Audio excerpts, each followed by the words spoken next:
Hey there everyone, this is Mr. Wholesaler of Cincinnati. I wanted to put a video on. I'm wanting to get out in touch with a new investor that has never flipped a house. I'm going to go over some common basic tips about flipping and wholesaling. Now what you're going to need to do is you're going to need to pick out about 4 or 5 suburbs where you live. Now I do live in Cincinnati, Ohio. I have about 4 or 5 suburbs that I pick out. Now these are typically homes that sell after repaired. They sell in the 120s, typically about 100 to 120. Okay, now typically 9 out of 10 of these homes that I do wholesale, they are listed with a realtor. Now you're going to get in contact with a realtor and tell them that you are a buyer.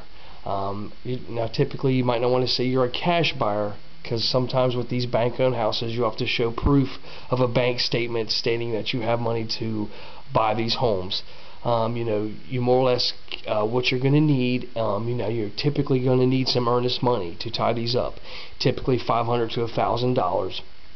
And then also you're going to need a pre-qual letter, which I have a friend of mine make mine up for me, stating that I have X amount of dollars to buy subject properties in Hamilton County. Now what you're going to do is you're going to need to do a little bit of leg work. You're need to get out and look at these homes to figure out exactly how much in repairs is going to need to be done. And then also you're going to need to pull the street and surrounding streets to find out exactly what something can sell for. Now this could be kind of difficult in today's market, because you are going to have homes that have sold for 100, some sold for 80, some for 60, 65, 70, and so on. But you want to find a subject house that is similar in construction, style, and built. So you're going to want to find a brick home and compare it with another brick home, a 4-bedroom with a 4-bedroom, a 2-story with a 2-story. Now you can have your realtor pull all these listings up, pick out 4 or 5 suburbs that you're in, that you want to dabble in, that homes sell in the after repaired value for 120. Now I'm out looking at some subject properties today.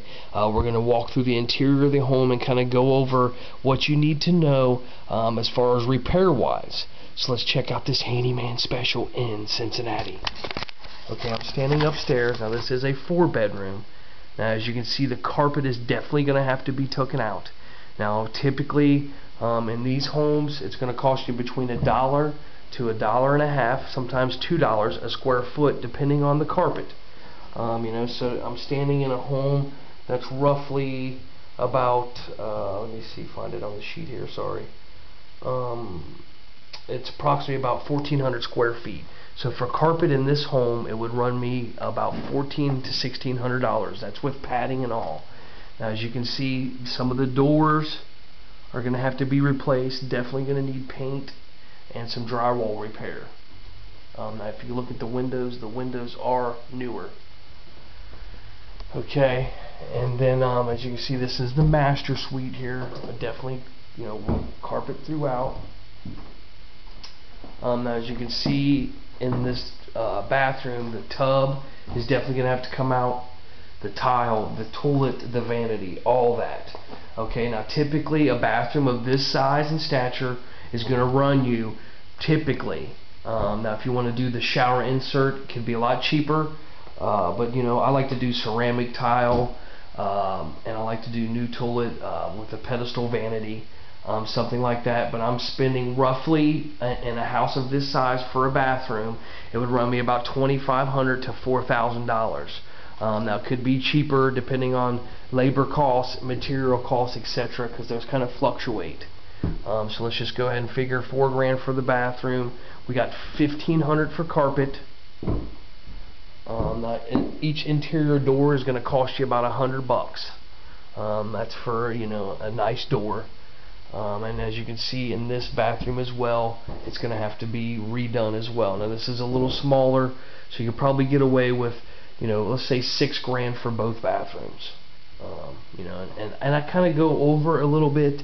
That way you don't run into if you tie something up too high, then you can't sell it. So I kind of round everything off, make it a little higher. That way you have some room to fluctuate for your offer or for your buyer.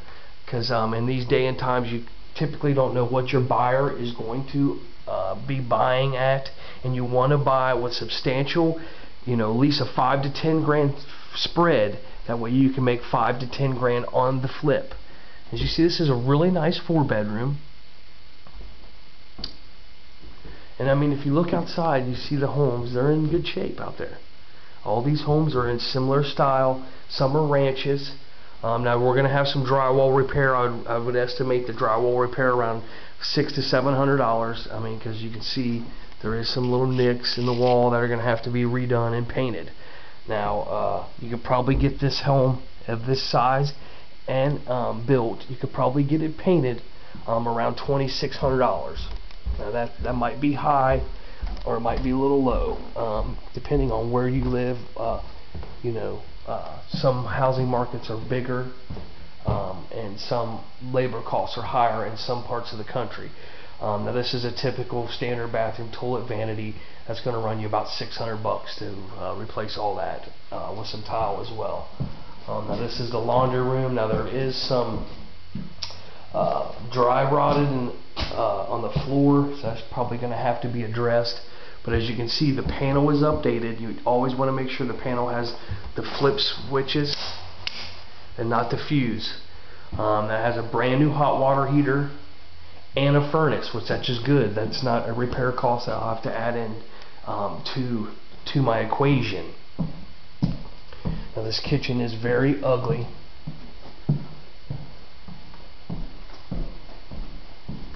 As you can see, definitely new cabinets, new flooring. Now dishwasher, a kitchen of this size, I would definitely do maybe some ceramic tile on the floor, which would be really nice. But that's something of this size is gonna run you about 36 to 4 grand. 4 grand to do this. But not a bad little house. I'm estimating the repair cost. Now this is with the exterior needs to be paint, new driveway, and fixing the porch area.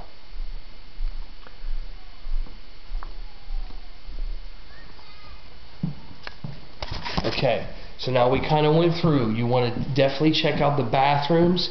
You want to check the furnace and the hot water heater out.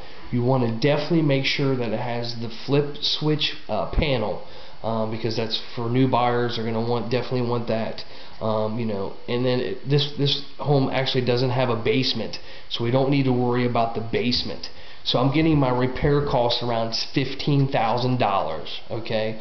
Now I kind of did some market research in this area on this home, and this style home sells in the $100,000 range. Now what I do is I take $100,000 times 70%. Now that arrives me at a number. It arrives me at $70,000. Now I need to minus my work, how much money I want to make off the flip, and possibly holding costs if we are using hard money or private money. Now I know in your first couple you're definitely just going to be wholesaling. So we're at 70. We minus let's just round it up so it'd be a lot easier.